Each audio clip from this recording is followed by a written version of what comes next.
আমি চারদিকে বিপদের মধ্যে আছি, তো বড় কঠিন অবস্থার মধ্যে পড়ে গেছি, আমি অপরাধী। প্রফেসর ইউনূস, আপনি সাধারণত সাক্ষাৎকার দিতে চান না, অনেকে বলে থাকেন দেশি গণমাধ্যমে কথা বলতে আপনি স্বাচ্ছন্দ্য বোধ করেন না।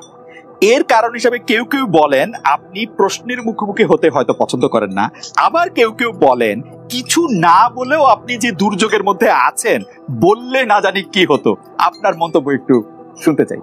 আমি শুধু বিপদ থেকে দূরে থাকার জন্য এটা করছি, কারণ আমি চারদিকে বিপদের মধ্যে আছি।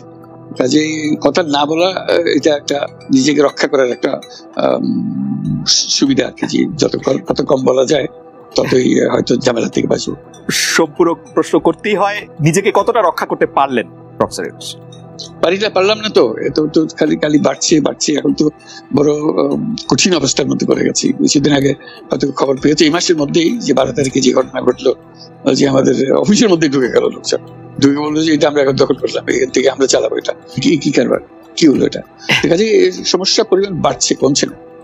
সমস্যা পরিমাণ বাড়ছে, কমছে না। আমি একটু পিছনে আদালতে আপনার বিরুদ্ধে রায় ঘোষণার পরে আপনি একটা প্রতিক্রিয়া দিয়েছিলেন। সেই প্রতিক্রিয়া আপনি বলেছিলেন যে বাংলাদেশের একটি কথায় আপনি এরকম বলেছেন যে বাংলাদেশের প্রতিটি নাগরিককে অন্যায়ের বিরুদ্ধে এবং গণতন্ত্র এবং মানবাধিকারের পক্ষে এক কণ্ঠে কথা বলার আহ্বান জানায়।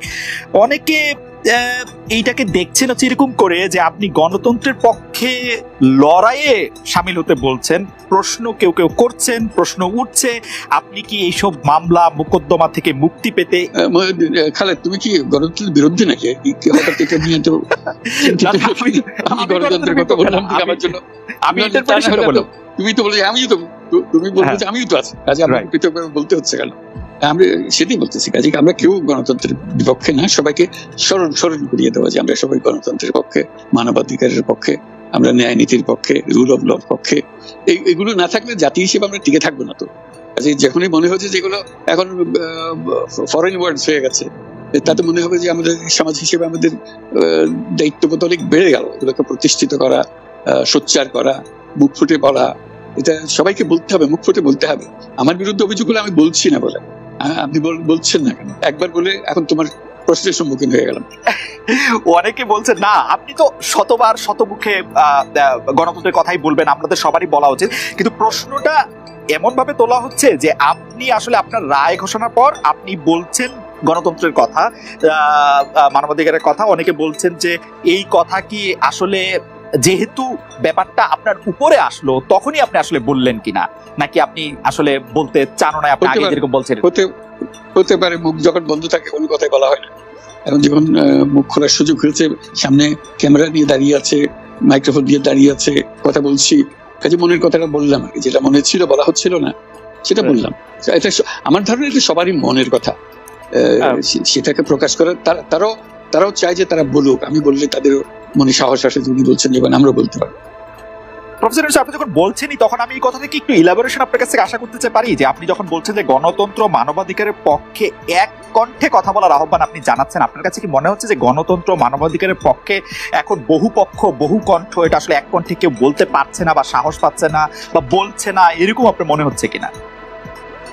আমার মনে হচ্ছে তাই, কারণ বলতে পারছে না তো, মুখ খুলে সব গণতন্ত্রের কথা বলতে পারছে না, যে সেটা বলা, এক বাক্যে বলা, পরিষ্কার কণ্ঠে বলা, এটা আমাদের সবার দায়িত্ব, তো জাতীয় দায়িত্বটা, যে না হলে গণতন্ত্র বলে কিছু থাকবে না আমাদের। শেখ হাসিনা স্পষ্টতই আপনাকে অপছন্দ করেন, অনেক কিছুর জন্য আপনাকে দায়ী করেন, পদ্মা সেতু এবং এই সেই। এর কারণ কি বলে আপনি মনে করেন? আপনাকে কি তিনি তার প্রতিদ্বন্দ্বী মনে করেন, নাকি সত্যি তার কাছে এমন কোনো তথ্য রয়েছে যে আপনার বিশাল কোনো রাজনৈতিক অভিলাষ রয়েছে, আপনি কি রাজনৈতিকভাবে তার প্রতিদ্বন্দ্বী হয়ে উঠছেন বলে তিনি আপনাকে অপছন্দ করছেন, না কি কারণে? আপনার কি মনে হয়? আমার মনে হয় উনি মনে করেন যে আমি দেশের সর্বোচ্চ ডাকু, সন্ত্রাসী, কিংবা আমি অপরাধী, আমি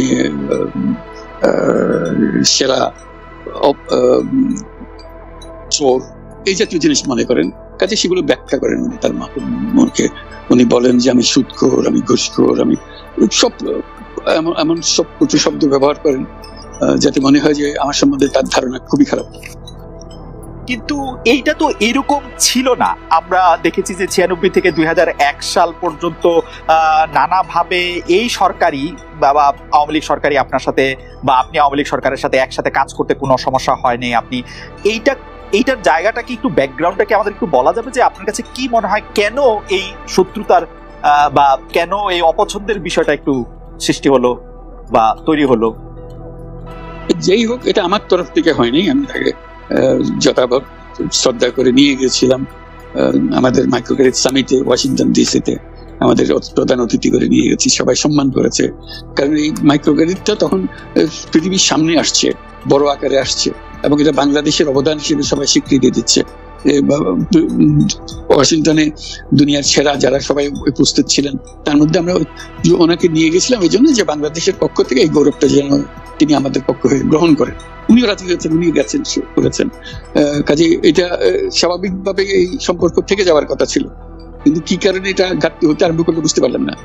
কিছুদিন পর থেকেই ওনার আচরণ এবং তার শব্দ পরিবর্তন হতে আরম্ভ করলো। এমন পরিবর্তন হলো এখন আমাকে চোট বদমাইশ ছাড়া আর কোনো বিষয় উনি মনে করেন বলে মনে হয় না আমার কাছে। আসলে এটা নিয়ে কথা বলাটা একটু বিব্রতকরই, কিন্তু কেউ কেউ এটা বলে থাকেন যে বিশেষ করে যে 2007 সালে যে 111 সরকার আমরা যাকে বলি, তাদের যে বিরাজনীতিকরণের একটি চেষ্টা, সেই চেষ্টার মধ্যে আপনার অংশগ্রহণ আছে কিনা। যদিও বারবার বলা হয় যে আপনি আসলে সেই ক্ষমতাটা দখল করতে চেয়েছিলেন, অথচ আমরা উল্টা শুনেছি, আপনার মুখেও শুনেছি, যারা ওই সময় কৌশলভ ছিলেন তাদের মুখেও শুনেছি যে আপনাকে আসলে অফার করা হলো, আপনি সেটি ফিরিয়ে দিয়েছিলেন। কিন্তু কেউ কেউ আবার বলে থাকেন আপনি একটা লম্বা সময়ের জন্য চেয়েছিলেন। এইটি কি একটা কোনো কারণ হতে পারে? এই ব্যাপারটি কি আমাদের দর্শকদের জন্য মানে বা ইয়েদের জন্য একটু আপনি পরিষ্কার করবেন যে আপনি আসলে রাষ্ট্রের সর্বোচ্চ ক্ষমতায় বা রাজনীতির জায়গায়, দেশ পরিচালনায়, সেগুলিতে আপনি আসলে আসতে চেয়েছিলেন কিনা, চান কিনা, বা ওই জায়গা থেকে? যদি চাইতাম, যদি চাইতাম, তখন যখন মিলিটারি আমার বাসায় এসে বসে রইল সারা রাত আমাকে রাজি করানোর জন্য, আমি তো লুফে নিতাম। রাজি করানোর জন্য বসে থাকতে হবে কেন?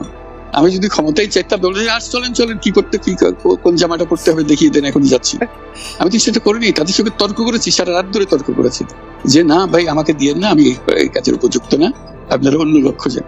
তারা আমার উপরে মন ঠিক করে ফেলেছে, আমাকে দিতে হবে।